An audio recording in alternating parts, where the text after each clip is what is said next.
बिस्मिल्लाहिर्रहमानिर्रहीम। BS students chemistry physics first semester in organic chemistry आप study कर रहे हैं। Principles of chemical bonding. Chemical bonding के स्टार्ट के कुछ लेक्चर्स, वीडियो लेक्चर्स रिमेनिंग थे। बहुत सारे स्टूडेंट्स इसकी डिमांड कर रहे थे। एक रिवीजन भी हो जाएगा क्योंकि आपने क्लास में इन चीज़ों को स्टडी कर लिया था। स्टार्ट करते हैं। इसमें मेन है केमिकल बॉन्ड, केमिकल बॉन्डिंग। एक चीज़ मैं थोड़ा सा पहले इस इंट्रोडक्शन से हट के एक इंट्रोडक्शन देता हूँ। देखिए, जो आपके सामने ये दिया हुआ है एक प्यारा सा इंट्रोडक्शन में, इसमें ये कहा हुआ है कि जब हम अपने इर्द गिर्द के माहौल में देखते हैं तो हम सॉलिड, लिक्विड, गैसेस, मुख्तलिफ सब्सटेंसेस को देखते हैं। कुछ जो हैं वेरी हार्ड हैं और कुछ उसकी निस्बत सॉफ्ट हैं। ये हार्डनेस और सॉफ्टनेस तमाम की मेन रीज़न क्या है कि इनके दरमियान जो अट्रैक्टिव फोर्सेस हैं। फिर हम कहते हैं कि मैटर एटम से मिलकर बना हुआ है, एटम मिलकर क्लस्टर्स ऑफ मॉलिक्यूल्स बना देते हैं। इन सब को आपस में जो जोड़ने वाली होल्डिंग जो फोर्सेस हैं, दरअसल उसी का नाम केमिकल बॉन्ड है। So chemical bond is force of attraction that hold the atoms together in the form of molecule called chemical bond. ये डेफिनेशन इसकी आगे हम यही करते आए हैं। अच्छा देखें, इस वक्त तक हम आज जो एक मॉडर्न एज में रह रहे हैं, तो still nature of chemical bond को स्टडी करना, उसे समझना, ये स्टिल एक पेचीदा मसला है, एक डायलिमा है, एक कॉम्प्लेक्स इशू है। ये वैरायटी ऑफ कंपाउंड में हर एक में नेचर ऑफ बॉन्ड डिफरेंट है, जो उसकी प्रॉपर्टीज़ को, फिजिकल प्रॉपर्टीज़ को, केमिकल प्रॉपर्टीज़ को डिफ़र कर देता है। दूसरी बात ये कि शुरू में जो केमिकल बॉन्ड का कंसेप्ट ये था कि एटम्स जो हैं ये गोल सफ़ेयर्स हैं, रिंग्स होते हैं, और इन रिंग्स के साथ जो है कुछ हुक्स लगी होती हैं। और बॉन्ड कैसे बनता है? हुक्स आपस में जब जुड़ जाती हैं या कड़ियाँ जब आपस में जुड़ जाती हैं तो फिर एक केमिकल बॉन्ड बनता है। कुछ लोगों ने ये कहा कि बेसिकली एटम जो है ये राउंड सफ़ेयर होते हैं, इनके साथ कुछ फ्लैजेला या थ्रेड्स या धागे लगे होते हैं, या इनके आपके कि दुम इनके लगी होती है।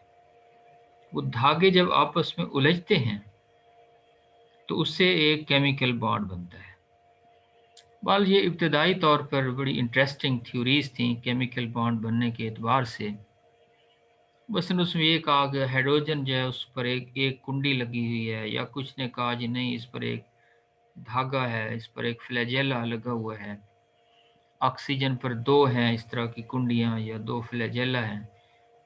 अच्छा देखें, अगरचे क्लासिकली उनकी बात बड़ी अजीब हमें लगती है आज के दौर में, लेकिन एक बात के ये दरअसल कंबाइनिंग कैपेसिटी को, बॉन्ड बनाने की सलाहियत को, वैलेंसी को रिप्रेजेंट कर रहे थे, जो आज भी टर्म के एतबार से तो चेंज हो गई, हम उसे आज वैलेंसी कह देते हैं। अच्छा देखें, दूसरी बात यह है कि cause of chemical combination, chemical bond क्यों बनता है।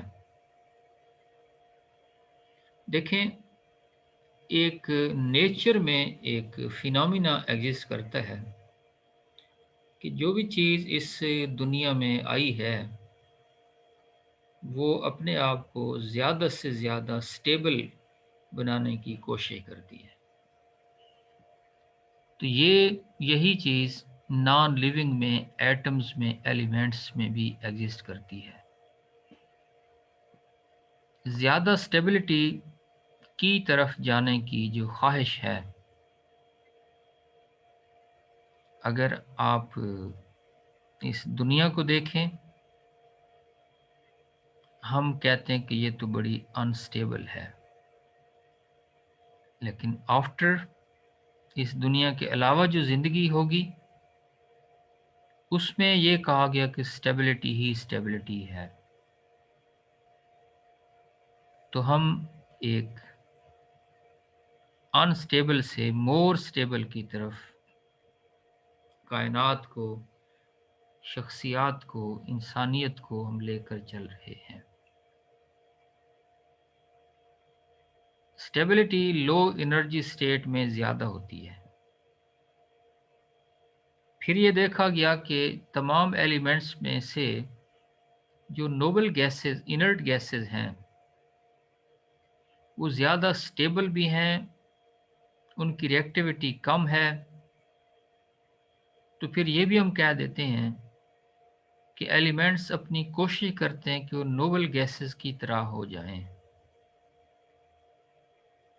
और बाद में आकर जब ये कंसेप्ट सामने आया कि दरअसल जो इन एटम्स या इन एलिमेंट्स के एटम्स में जो इलेक्ट्रॉन्स की तादाद है,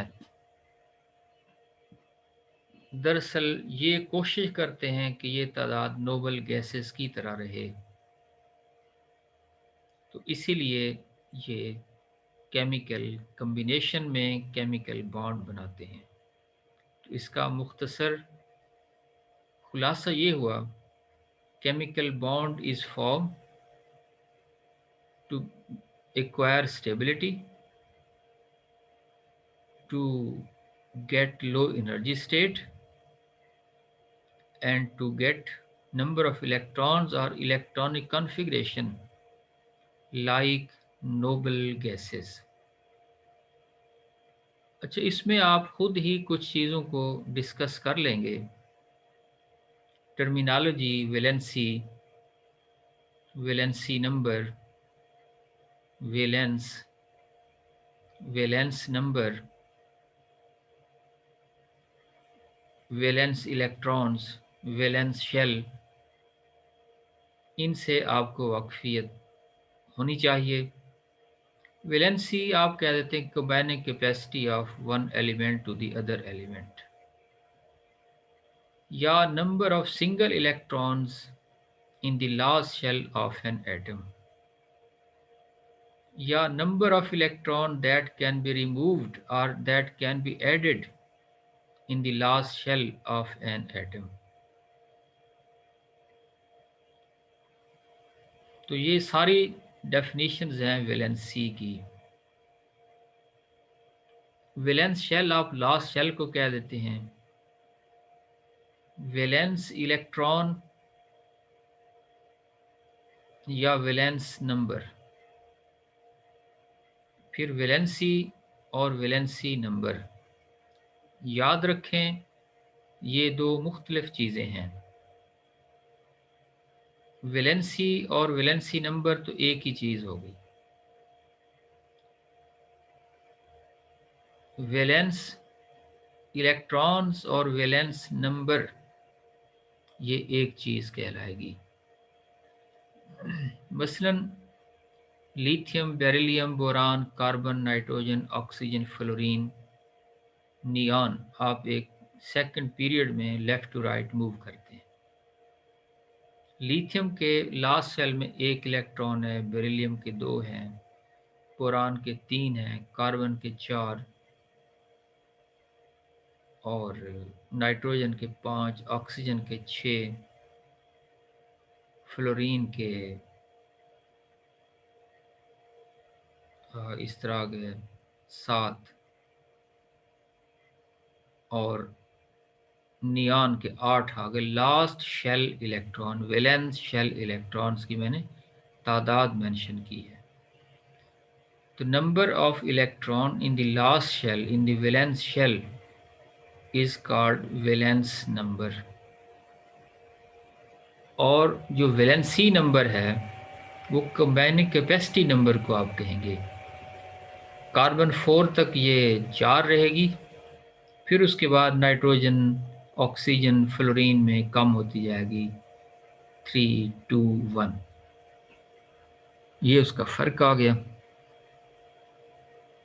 बल ये कुछ बेसिक चीज़ें आपको पहले पता है, मज़ीद आप इसे नोट करेंगे।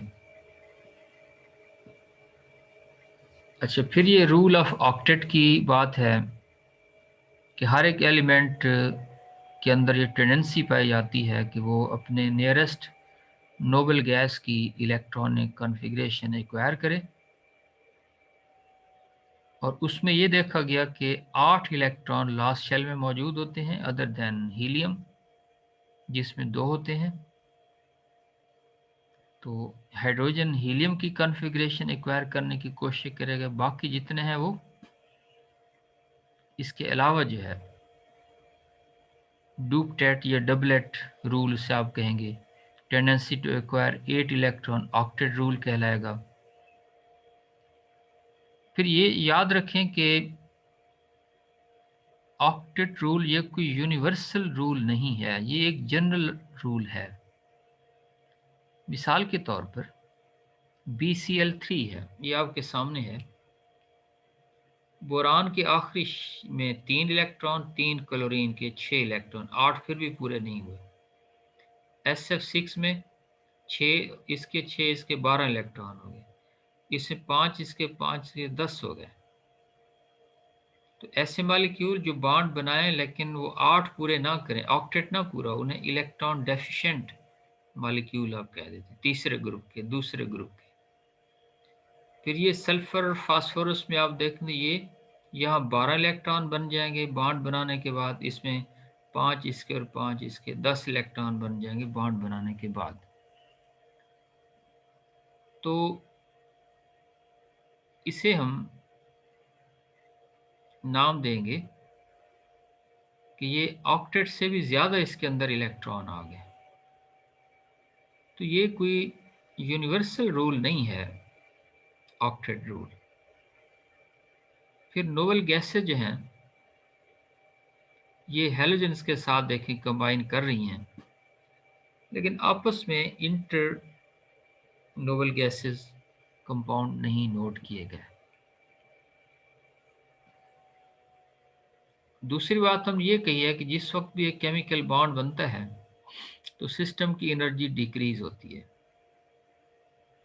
फर्ज करें 2 हाइड्रोजन एटम हैं, दूर मौजूद थे, एक दूसरे के जो ही करीब आएंगे तो उनका डिस्टेंस आपस में कम होगा। यूं एक दूसरे के करीब आकर अप्रोच करेंगे तो एक एटम के इलेक्ट्रॉन और न्यूक्लियस से दूसरे एटम के इलेक्ट्रॉन और न्यूक्लियस को इंटरेक्ट करेगा, अट्रैक्टिव फोर्सेस पैदा होंगी, या न्यूक्लियस न्यूक्लियस को और इलेक्ट्रॉन इलेक्ट्रॉन को रिपेल करेंगे। पोटेंशियल एनर्जी के अंदर एक चेंज आएगी और उसमें चेंज ऐसे आएगी कि अट्रैक्टिव फोर्सेस डोमिनेट कर जाएंगी एक ख़ास डिस्टेंस के ऊपर, वो है 0.74 एंगस्ट्रॉम के बराबर है। इस पर अट्रैक्टिव फोर्सेस डोमिनेट कर रही हैं और रिपल्सिव जो है वो उसकी निस्बत कम है, तो इसीलिए एक स्टेबल बॉन्ड इनके दरमियान बन जाएगा। और देखें इसी को हमने ये ग्राफ से रिप्रेजेंट किया है, इसे आप बॉन्ड लेंथ भी कह देते हैं। इस एनर्जी को जो यहाँ होगी बॉन्ड एनर्जी भी कहलाती है। हीलियम में ये कहा गया कि ये बॉन्ड नहीं बनता क्योंकि यूं ही वो करीब आएंगी दूसरे को, रिपल्शन उसकी बढ़ती जाएंगी और बॉन्ड फॉर्मेशन पॉसिबल नहीं होगी। अच्छा, इसी बुनियाद पर देखें जिस वक्त ये बात सामने आई कि भाई लास्ट शेल इलेक्ट्रॉन जो हैं ये इन्वॉल्व होते हैं केमिकल बॉन्ड फॉर्मेशन में, तो टाइप्स ऑफ केमिकल बॉन्ड को जो हमने नोट किया ये हमें मुख्तलिफ किस्म के नज़र आ रहे थे। दूसरी बात यह कि जो अट्रैक्टिव फोर्स से है, फोर्स जो कि चीज़ों को आपस में होल्ड कर रही है, भी 2 किस्म की थी। एक फिजिकल नेचर की थी और एक केमिकल नेचर की। जो फिजिकल नेचर थी उसमें इलेक्ट्रॉन नहीं इन्वॉल्व हो रहे थे और उन्हें हमने वीक बॉन्ड्स का नाम दे दिया था।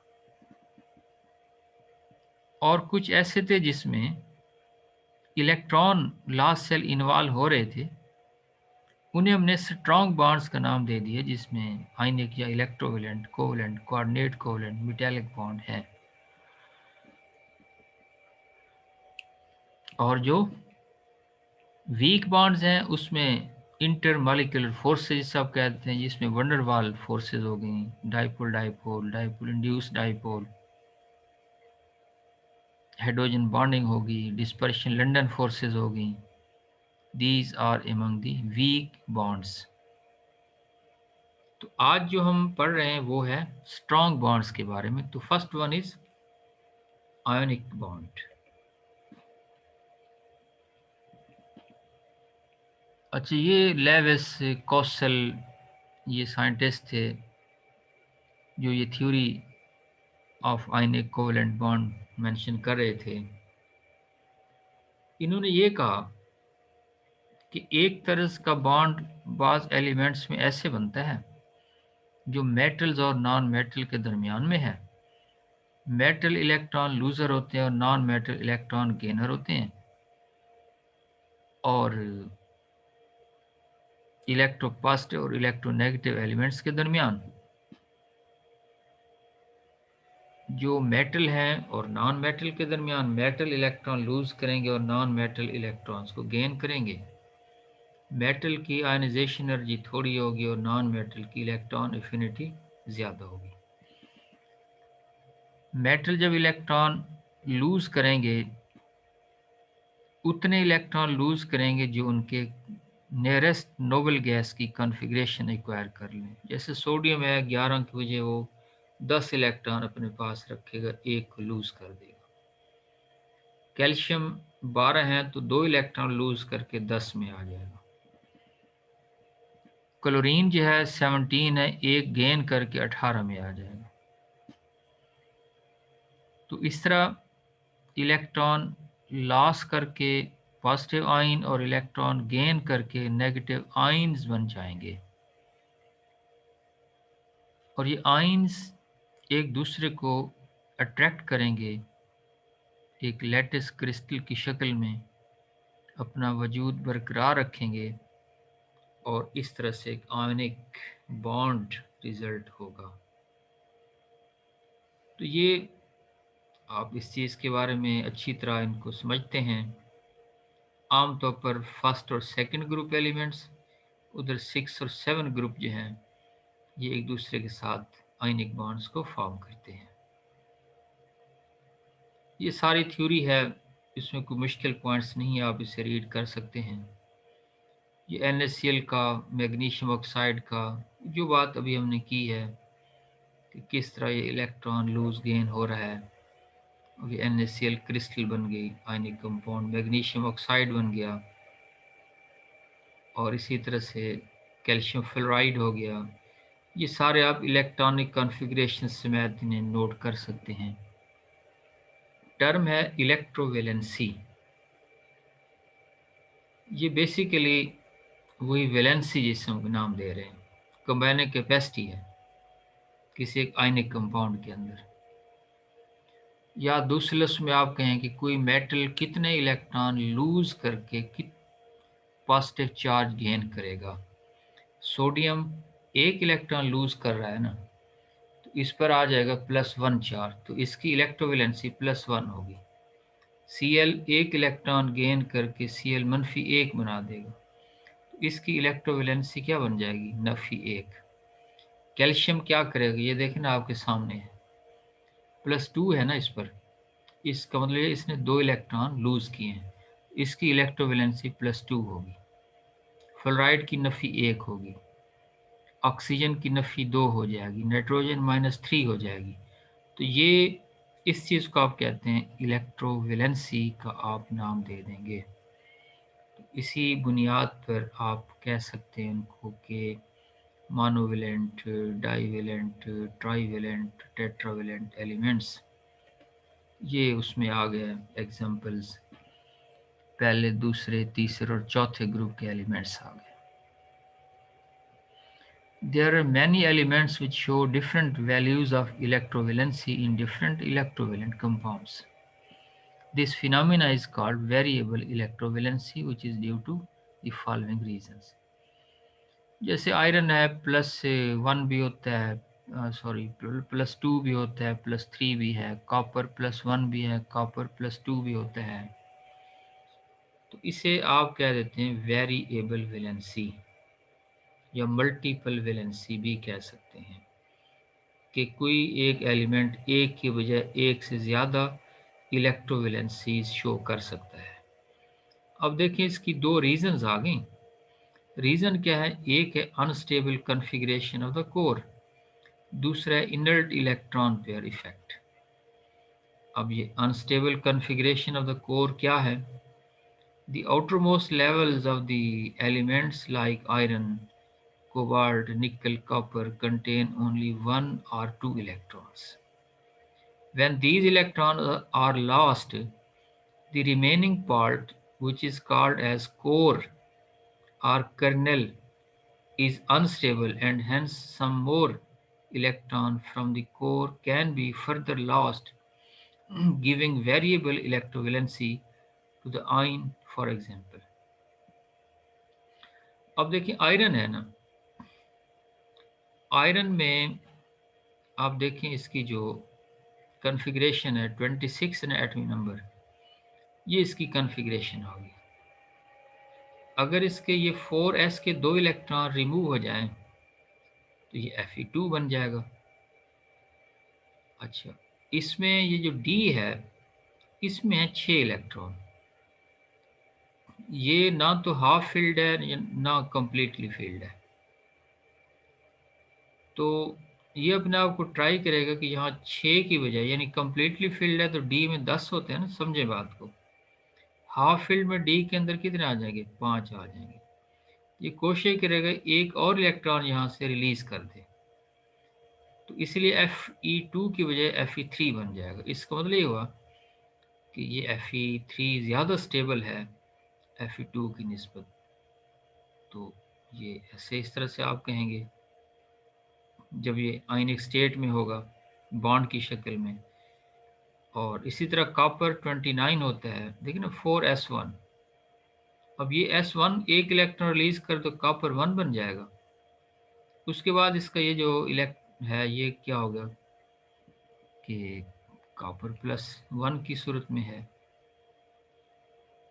अच्छा, इसमें नेक्स्ट क्या हुआ कि ये कितने आ गए इसके अंदर? 28 इलेक्ट्रॉन्स आ गए। कॉपर 2 में क्या होगा कि 3d9, एक और इलेक्ट्रॉन वगैरह इससे रिलीज हो जाती, कॉपर +2 की शक्ल में आ जाएगा। बल ये भी इसका स्टेबल फार्म होगी। फिर इसके बाद है इनर्ट पेयर इफेक्ट। ये तीसरे, चौथे, पांचवें और छठे ग्रुप के जो हैवी एलिमेंट्स हैं ये नीचे जो हैं, जैसे boron, aluminium, gallium, indium, thallium, indium thallium हो गए। चौथे में कार्बन, सिलिकॉन, जर्मेनियम, टिन और लेड हो गए। इसी को आप ले लें, टिन, एसएन और लेड पीबी। तो एसएन जो है ये +2 भी होता है, +4 भी होता है। पीबी +2 भी होता है, पीबी +4 भी होता है। ये जैसे आ गया लो स्टेट और हाई स्टेट। तो उसका फ़र्क आप देख रहे हैं, +1 है, +2 नहीं है। 2 के साथ 3 नहीं है, 4 है।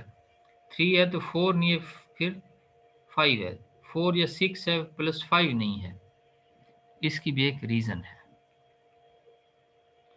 ये जो हैवी एलिमेंट्स हैं, देखें रीज़न ये नीचे बयान की गई है कि अगर तो इलेक्ट्रॉन्स उनके इनर्ट रहें या पेयर की सूरत में रहें तो अपनी लो ऑक्सीडेशन स्टेट में एग्जिस्ट करेंगे, और अगर उसकी बजाय वो वहाँ से प्रमोट हो जाएं तो फिर वो अपनी हायर ऑक्सीडेशन स्टेट में मुंतकिल हो जाएंगे। ये आप इनकी एग्जांपल्स को नोट कर सकते हैं। शायद बात आपको अगर समझ नहीं आई कि group number oxygen state is obtained when all the Ns and Np electrons of the p Bulak elements are lost, while the lower oxygen state is obtained when only Np electrons are lost and the Ns electron pair, due to its extra stability, remain inert. Such a pair of Ns an electron is called inner electron pair, and the effect caused by it is called inner electron pair effect. ये अगर आप FSC की book से इसे मज़ीद note कर सकते हैं। और बाकी जनरल करैक्टरिस्टिक्स आ गए तो कॉमन सी बात है कि फिज़िकल स्टेट यानी गैस, लिक्विड या सॉलिड में आयनिक कंपाउंड ज़्यादातर सॉलिड की सूरत में क्रिस्टल लैटिस की सूरत में पाए जाते हैं।